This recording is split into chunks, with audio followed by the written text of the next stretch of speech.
Good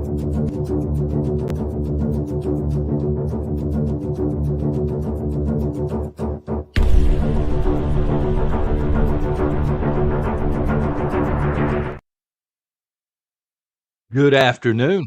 Welcome to Prepper Nation. I am John. Thank you very much for being here. Yada yada, all that stuff, son. We're going to be talking about three things this afternoon to really contemplate and really to keep an eye on. The third one, I'm going to tell you a story, something that happened yesterday morning during the live chat. It still got me laughing, and it's something that really needed to happen. Has to do with those in charge during the downfall. So stick around for that, if you got the time or whatever it is, and listen. I'm not telling you about these things this morning to stress you out. I'm not trying to induce panic or anything like that, but I think it's important stuff. And we need to at least cover it a little bit so people can be aware. Okay. So without further ado, the first thing that we need to talk about, New York City Mayor Eric Adams. What a piece of work that dude is, right? So maybe if y'all are in New York City, in or around, let me know in the chat in the comments if you don't mind, so you can verify the madness that is taking place. But he made he did a short interview yesterday, and I got some direct quotes, but he's basically saying we're out of room. Matter of fact, that is a direct quote. We're out of room. And of course, he's talking about immigrants that are coming. And he's throwing his hands up at this point and he's saying, look, people are getting upset at him in New York City because the city is upside down and it's out of control. It's a lost city at this point here in the United States. And he's pointing to the Right to Shelter Act, which was enacted in the 1980s.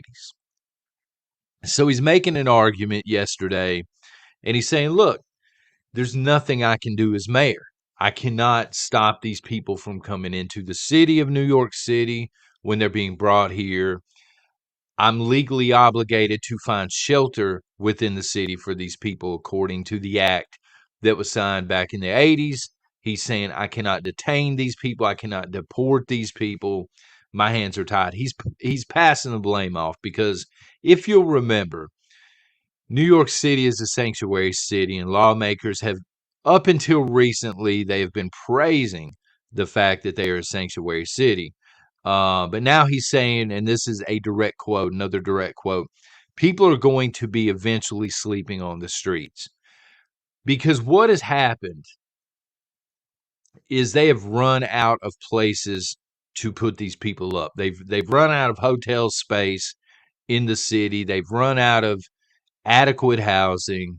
They've pitched the idea of, hey, bring these illegals into your home and, adopt them like they're baseball players or something playing farm league. Adopt these people. We need adoptive families out there. We'll even offer you a card to get extra groceries or something. People haven't bitten on it. And so now they don't know what to do. The city's totally out of funding when it comes to this, and he's saying legally his hands are tied. Here's why it's important. A lot of y'all be like, man, I'm not in New York City, son. I don't care. What are we talking about?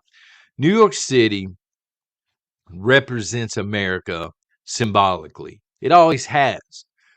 When people are in other countries and they think about the United States, they're thinking, they think three things. I've heard this across social media and from friends that are international and stuff. They think about New York City, especially Times Square. They think about maybe the beaches in California, and they think the rest of the country is Texas. Everybody's Texas strong in this country. Then you have California and you have New York City, and that's just the way it is. People look at New York City as the beacon when it comes to the United States of America. And the reason it's important is the symbolic city of the USA is now collapsing. I mean, the writing's on the wall. Again, anybody that's in or around New York City, other cities as well, you're probably seeing similar things, right? But New York City, again, is symbolic for America. The Statue of Liberty's there. You bring us your humble, the masses and all of this stuff. It's a beacon of hope around the world, and it's really a place that immigrants, I think, legal or otherwise, strive to go because they also think New York City is the greatest place in the United States of America, and the city's collapsing. They're out of resources, they're out of room, and they have absolutely no plan whatsoever to fix the problems that they have. So keep an eye out on the issues that we see moving forward in New York City because I expect similar issues are going to sweep across the rest of the United States. Now, it's going to take some time. If you're in rural America, you may already be seeing it. You may be seeing an uptick in homelessness, people with all of their belongings on their back just passing through or something. And maybe you're not used to seeing that. Maybe you're seeing a lot of people dealing with the epidemic, the illegal epidemic and stuff like this. Maybe you're seeing a lot of that. Maybe you didn't used to. We're seeing an uptick here as well. It's going to take the rest of the country a while to catch up to New York, but by keeping an eye on New York City and seeing what they're dealing with, and maybe what they're running short on and stuff, um, and how the city tries to throw a band-aid on it, you can expect the same from most of the rest of the United States, and you can prepare accordingly. Quickly, I want to say thank you again for being here and hitting subscribe. Truly do appreciate that. So let's move on here to the second item on the docket. I guess you'd call it docket. I don't know. It's Xerox paper, son, and chicken scratch. Democrat Barbara Lee, who represents California's 12th district in the House, I posted this yesterday on Nation Plus, but she is proposing a $50 an hour minimum wage in the state of California. I know. You say that's ludicrous. Nobody would ever fall for that. Who would fall for the scam of $50 an hour minimum wage? Well, California would. Washington State, they might. Oregon, they might. There are a few out there, but California is a sucker for stuff like this. They've proven that in the past. So, as I was diving into this article yesterday, because again, I couldn't believe it. $50 an hour? Are you kidding me? I'll be in a McDonald's uniform if it happens here, son. But full-time minimum wage workers would essentially be making $100,000 a year. So if some of y'all might be making that kind of money, but most of you, if you're out there, especially if you have a degree or you're a skilled tradesman or woman, and you're not making $100,000 a year, but you had to go to a technical college, or again, you had to go through a skilled training program, or you had to go to college. It's kind of insulting to see minimum wage paying $100,000 a year if this takes place in California. She specifically cited as her primary argument the cost of living in California. She said it was up there. She threw some numbers out. It's in between, I think, 106,000 and 128,000, I want to say, for the standard cost of living in her district of California. If passed, here's what it comes down to, and a couple of you elaborated on this in the live chat yesterday morning. If passed, everything is essentially going to be state-owned in California from that moment forward, because every small business or even medium-sized businesses, bro, they're out. They're not going to pay. Look, I don't care if it's Burger King or if it's Starbucks or what it is, a factory. Nobody in their right mind is going to pay employees $100,000 a year to work minimum wage jobs. There's so much collateral damage with this lady's thinking, okay? So immediately, everybody that works for the state of California, whether they're on the road crew, whether they're on maintenance, whatever the case may be, you're now moving these salaries up to $100,000 a year. So right off the top, California is going to be more broke than they are right now. They don't even have a surplus of money to begin with, but you're going to run every business that you have left out of California. and you're going to have all of these empty buildings just sitting there. All of the CVS's, all of the Walgreens, they're going to split because they're not going to pay a cashier at Walgreens $100,000 a year. Are you kidding me right now? Every grocery store is going to split. You're not going to pay somebody to stock groceries $100,000 a year.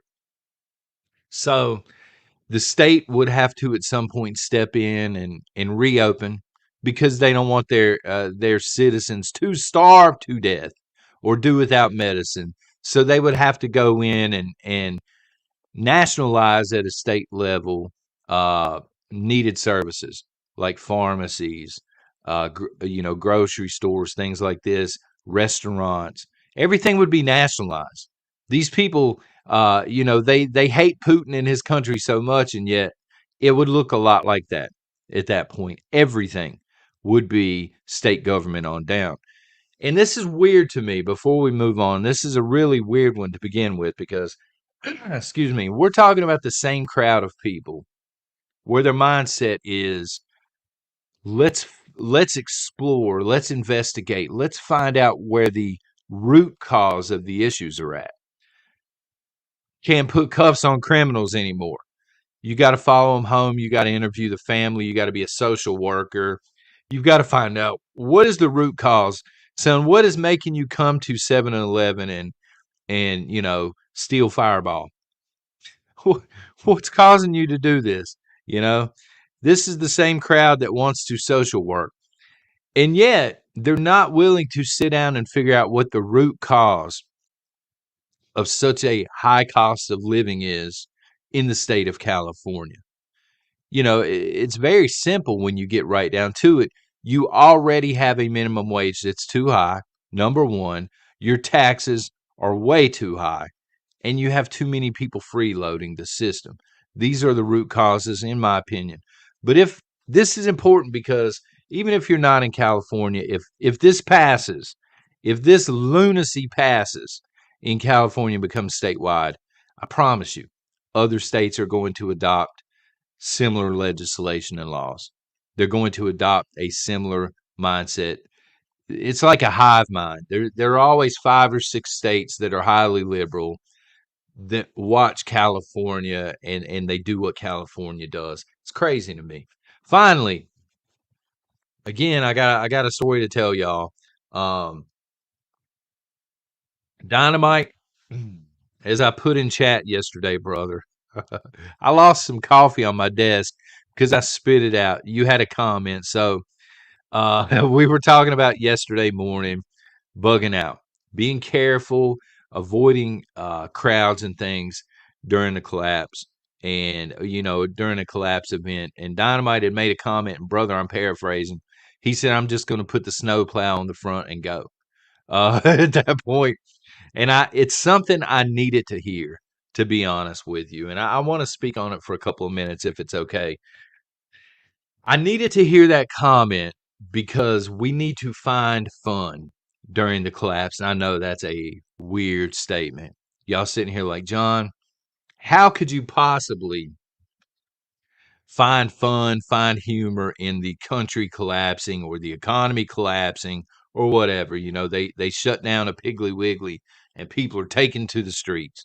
But the thing is, we have to, because we cannot stop what's coming.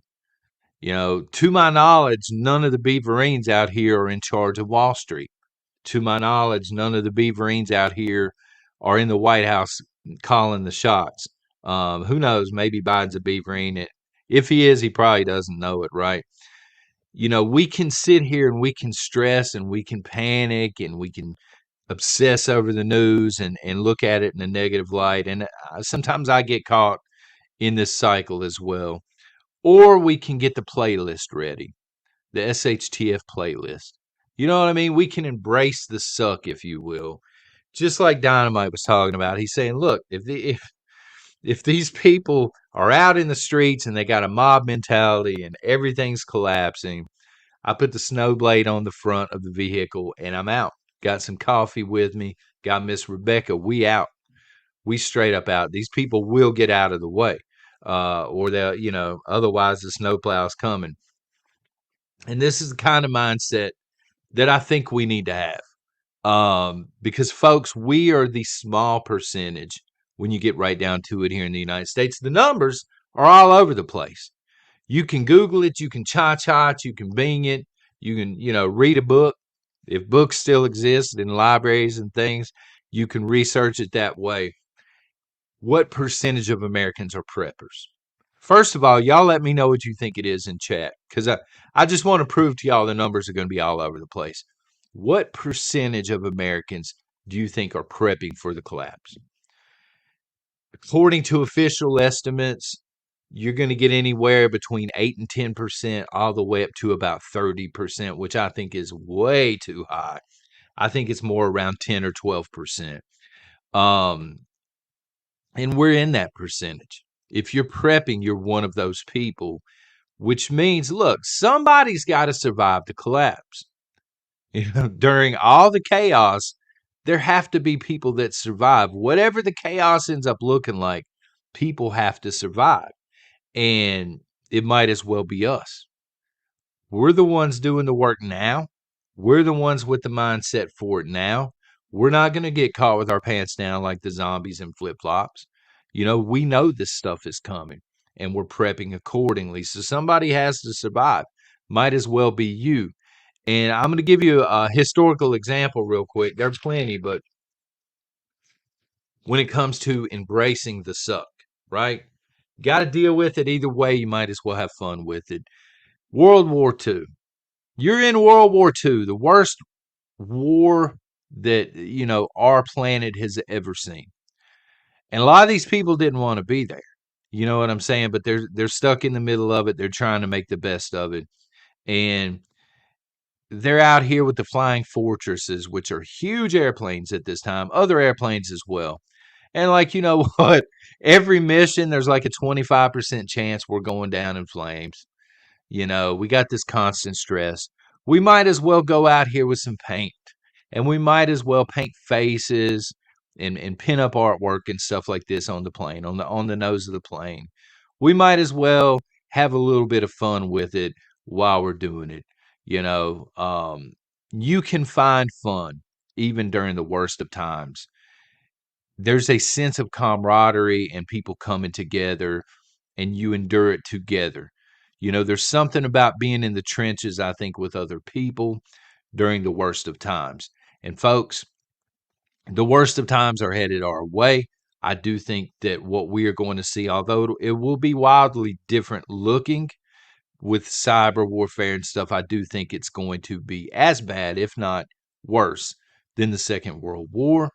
But if we're going to be in the trenches together, we might as well have a little fun with it.